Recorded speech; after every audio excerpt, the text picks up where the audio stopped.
Hello students, thanks for watching my channel.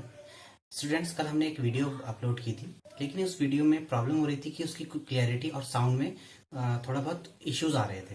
तो आज हमने अपने मेथड को चेंज किया है और अब हम एक नए मेथड से आपको उसी टॉपिक को दोबारा से पढ़ाएंगे। तो अब हम स्टार्ट करते हैं अपने नए मेथड से। सो स्टूडेंट्स, हमारी यूनिट है सरफेस केमिस्ट्री। सबसे पहले सरफेस केमिस्ट्री का क्या मीनिंग?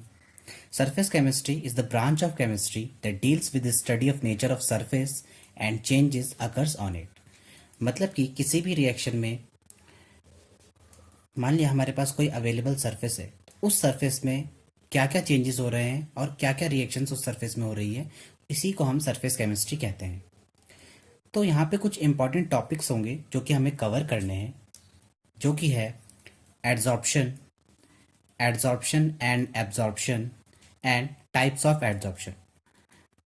तो हम स्टार्ट करते हैं सबसे पहले इसमें अपने टॉपिक एड्जॉर्प्शन के बारे में। एड्जॉर्प्शन, जो हमारे पास कोई सॉलिड सरफेस होती है उसकी प्रॉपर्टी होती है कि वो अपने ऊपर आने वाले मॉलिक्यूल्स क्या हो सकते हैं, जैसे कि कोई गैस हो, कोई लिक्विड हो, वो उनको अपनी सरफेस पे अट्रैक्ट करवाता है।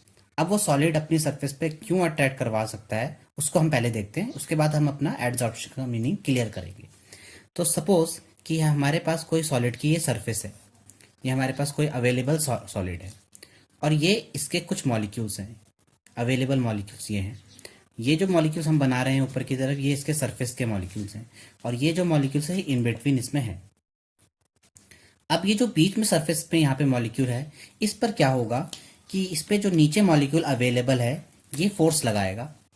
इसी तरह से ये वाला मॉलिक्यूल भी फोर्स लगाएगा, ये वाला भी फोर्स लगाएगा और ये वाला भी फोर्स लगाएगा। तो यहाँ पर इक्वल और अपोजिट फोर्स वर्क कर रहा है, जिसमें नेट फोर्स यहाँ पे 0 हो जाएगा। लेकिन जो मॉलिक्यूल्स यहाँ पर सरफेस पे अवेलेबल है, यहाँ पे जो प्रेजेंट है, इस पे 3 तरह से ही फोर्स लग सकती है, यहाँ पर, यहाँ पर, यहाँ पर।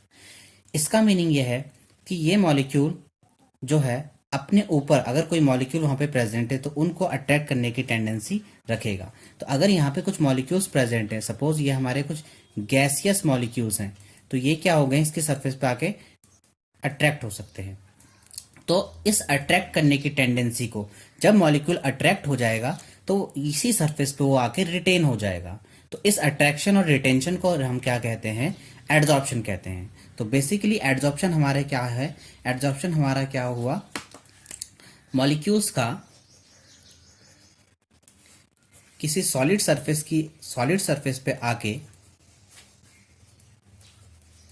एड्जॉर्ब होना, या इसे हम कहेंगे अट्रैक्ट होना, और रिटेन होना। तो ये अट्रैक्शन और रिटेंशन हमारा क्या कहलाता है, एड्जॉर्प्शन कहलाता है। इस फिनोमिना में हम एक चीज देख रहे हैं कि जो मॉलिक्यूल्स आ रहे हैं वो सरफेस पे आ रहे हैं, वो बल्क वाले पोर्शन पे नहीं जा रहे हैं। ये पोर्शन हमारा सरफेस पोर्शन है और ये पोर्शन हमारा बल्क पोर्शन है। तो जो मॉलिक्यूल्स आए हैं सरफेस पे आए हैं, इसलिए एड्जॉर्प्शन हमारा कैसा फिनोमिना हो जाएगा, एड्जॉर्प्शन हमारा एक सरफेस फिनोमिना हो जाएगा। और ये इंपॉर्टेंट पॉइंट है कि एड्जॉर्प्शन एक सरफेस फिनोमिना होता है। ये एग्जाम में कई बार पूछा जा चुका है। So adsorption is a surface phenomena, इस पॉइंट को हमें याद रखना है। अब यहां पर कुछ और टर्म्स हमारे पास आते हैं जिन्हें हम डिस्कस कर रहे हैं। तो स्टूडेंट्स, हमें एड्जॉर्प्शन का मीनिंग क्लियर हो गया, लेकिन इसमें कुछ और टर्म्स भी यूज किए जाते हैं। जैसे अभी हमने डिस्कस किया था कि सॉलिड की कोई सरफेस है और इस सरफेस पे हमारे पास मॉलिक्यूल्स, किसी गैस के मॉलिक्यूल या किसी लिक्विड के मॉलिक्यूल इस सरफेस पे आते हैं। तो जो मॉलिक्यूल्स, ये जो मॉलिक्यूल्स हैं जो कि इस सरफेस पे आएंगे, ये वाले मॉलिक्यूल्स, इन मॉलिक्यूल्स को, जो मॉलिक्यूल सरफेस पे आते हैं, इन मॉलिक्यूल्स को कहा जाता है एड्जॉर्बेट। ये एक इंपॉर्टेंट टर्म है, एड्जॉर्बेट। और ये जो सरफेस है, जिस सरफेस पे मॉलिक्यूल्स आ रहे हैं, इस सरफेस को कहा जाता है एड्जॉर्बेंट।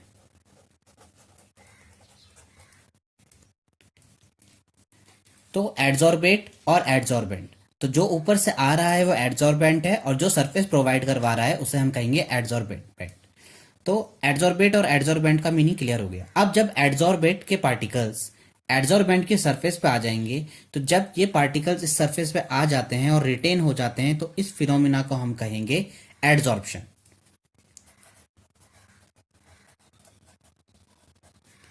सो एडजॉर्बेट, एडजॉर्बेंट और एडजॉर्प्शन, इन तीनों का मीनिंग क्लियर हो गया। एडजॉर्बेट वो पार्टिकल्स हैं जो सरफेस पे आएंगे, एडजॉर्बेंट वो सरफेस हो गई जो कि अवेलेबल करवाएगी स्पेस, और जब ये मॉलिक्यूल्स की सरफेस पे आ जाते हैं तो इसे हम कहेंगे एडजॉर्प्शन। नेक्स्ट टर्म इसमें हम यूज करेंगे डिसॉर्प्शन। डिसॉर्प्शन का मीनिंग है कि जो एडजॉर्बेट के पार्टिकल्स एडजॉर्बेंट की सरफेस पे आए थे, जब वो कोई एनर्जी मिलने पर उस सरफेस को लीव कर दें, उस सरफेस को छोड़ के चले जाएं, तो उस प्रोसेस को हम कहेंगे डिसॉर्प्शन। तो डिसॉर्प्शन बेसिकली क्या है? It is the removal of particles of adsorbate from the surface of adsorbent when we provide a sufficient force और एनर्जी। तो हमें ये चारों का मीनिंग क्लियर हो गया। नेक्स्ट पॉइंट हमारे पास आता है सॉर्प्शन। सॉर्प्शन एक ऐसा प्रोसेस है जिसमें एड्सॉर्प्शन और डिसॉर्प्शन दोनों साइमल्टेनियसली होते रहें। तो अगर किसी केस में एड्सॉर्प्शन और डिसॉर्प्शन साइमल्टेनियसली होता है, तो इस प्रोसेस को हम कहेंगे सॉर्प्शन। तो हमारे पास अभी पांचों पॉइंट्स क्लियर होने चाहिए: adsorbate, adsorbent, adsorption, desorption and sorption. So अब हम डिस्कस करते हैं एग्जाम्पल्स एड्सॉर्प्शन के। सो बेसिकली जो एग्जाम्पल्स हैं एड्सॉर्प्शन के वो क्या हो सकते हैं? जैसे हम जनरली, आपने देखा होगा कि माइंस में जो लेबर्स होते हैं वो एक मास्क पहनते हैं, क्योंकि माइंस में हार्मफुल गैसेस हमारी निकल रही होती हैं। तो वो मास्क की प्रॉपर्टी क्या है? वो मास्क क्या करता है? उन हार्मफुल गैसेस को अपनी सरफेस पे एड्सॉर्ब करवा लेता है। एड्सॉर्ब का मीनिंग है वो सरफेस पे ही रह जाएंगे, वो अंदर नहीं आ पाएंगे। So adsorption of a gas by charcoal, इसका पहला एग्जाम्पल हुआ। सेकंड एग्जाम्पल है ड्राइंग ऑफ एयर, एयर को ड्राई करना। अब आपने देखा होगा कि एक सब्सटेंस होता है सिलिका जेल। तो सिलिका जेल आपने देखा होगा। अब जैसे कि नाम इंडिकेट कर रहा है जेल, तो ये कोई विस्कस सब्सटेंस नहीं होता है। जनरली आपने इसको ऑब्जर्व भी किया होगा। आप अगर कोई ब्रांडेड शूज ले रहे हैं या कोई फैन आप ले रहे हैं, तो उस पर क्या होता है, एक वाइट कलर का पैकेट आता है, उसमें एक रफ सा सब्सटेंस होता है। जो वो सब्सटेंस है उसी को सिलिका जेल कहते हैं। उस सब्सटेंस की प्रॉपर्टी क्या है?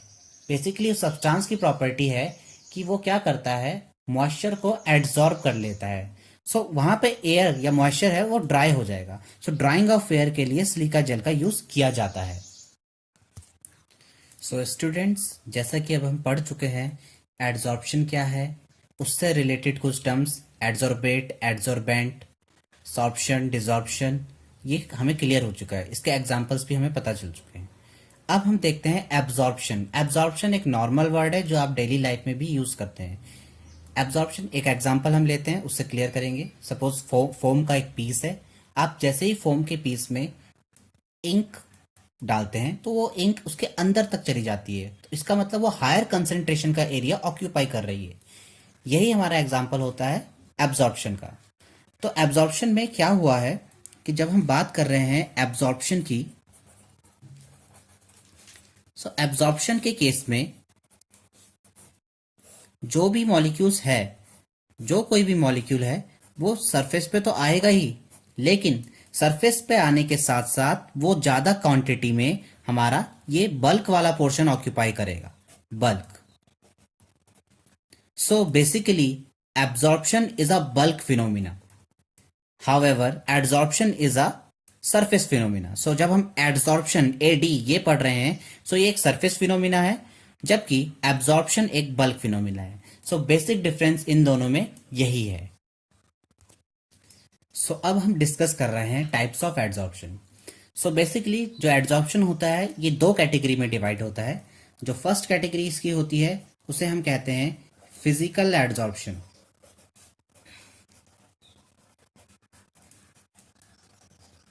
और फिजिकल एड्सॉर्प्शन का ही दूसरा नाम होता है फिजिसॉर्प्शन।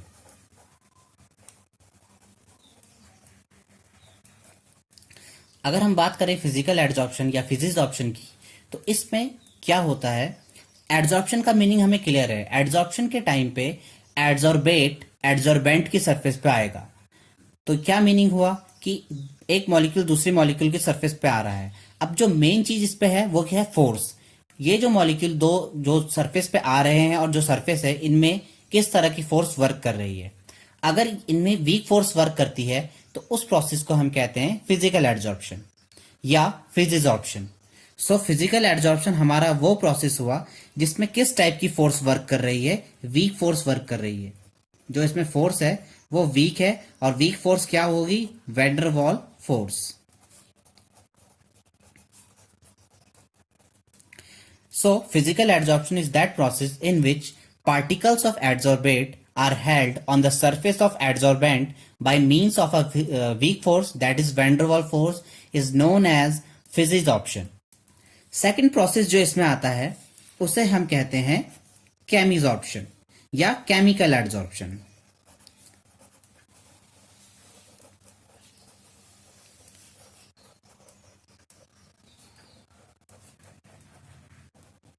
तो अगर हम बात करें इसमें फोर्स की, तो फिजिकल एडजॉर्प्शन में जो फोर्स वर्क कर रही है वो एक वीक फोर्स है, लेकिन इस केस में जो फोर्स वर्क करेगी वो हमारी एक स्ट्रांग फोर्स होगी या स्ट्रांग बॉन्ड फॉर्मेशन इसमें होता है। तो बेसिकली केमिकल प्रोसेसेस में होती है और यहाँ पर एक स्ट्रांग बॉन्ड का फॉर्मेशन होता है। तो जिस टाइप की फोर्स यहाँ पे वर्क कर रही है वो किस टाइप की फोर्स है, स्ट्रांग केमिकल बॉन्ड्स।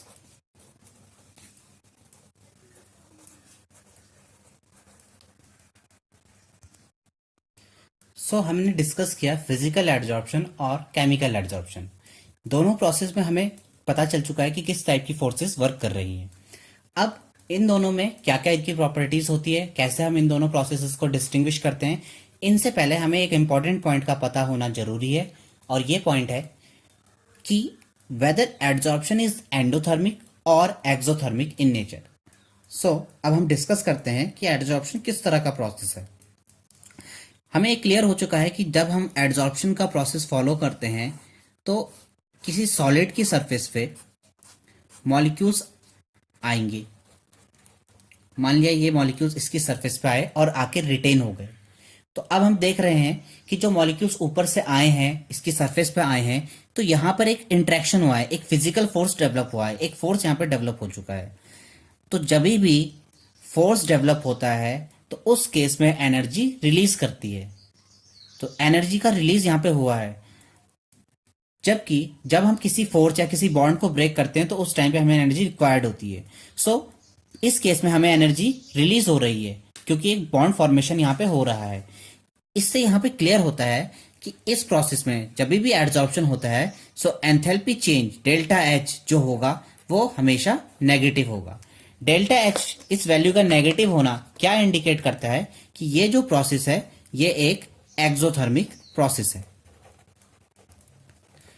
यहां से हम क्लियरली कह सकते हैं कि adsorption is an exothermic process. Students, आज हमने अभी तक डिस्कस कर लिया है कि एडजॉर्प्शन क्या होता है, एब्जॉर्प्शन क्या होता है, इन दोनों पॉइंट्स में क्या डिफरेंसेस होते हैं, एडजॉर्प्शन की कितनी टाइप की कैटेगरीज होती हैं, जैसे फिजिकल एडजॉर्प्शन और केमिकल एडजॉर्प्शन। एडजॉर्प्शन एक एक्सोथर्मिक प्रोसेस होता है, और कुछ इंपॉर्टेंट टर्म्स भी हमने इसके साथ डिस्कस किए हैं, जैसे कि adsorbate, adsorbent, adsorption, desorption, sorption, ये सारे ही टर्म्स हम डिस्कस कर चुके हैं। अब हम अपने नेक्स्ट वीडियो में ये डिस्कस करेंगे कि फिजिकल एडजॉर्प्शन और केमिकल एडजॉर्प्शन में क्या डिफरेंसेस होते हैं, इनकी क्या प्रॉपर्टीज होती है, और इसके बाद हम इसके आगे के टॉपिक भी डिस्कस करेंगे। तो दोस्तों, आज के लिए इतना ही। मिलते हैं अपने नेक्स्ट वीडियो में। Thank you.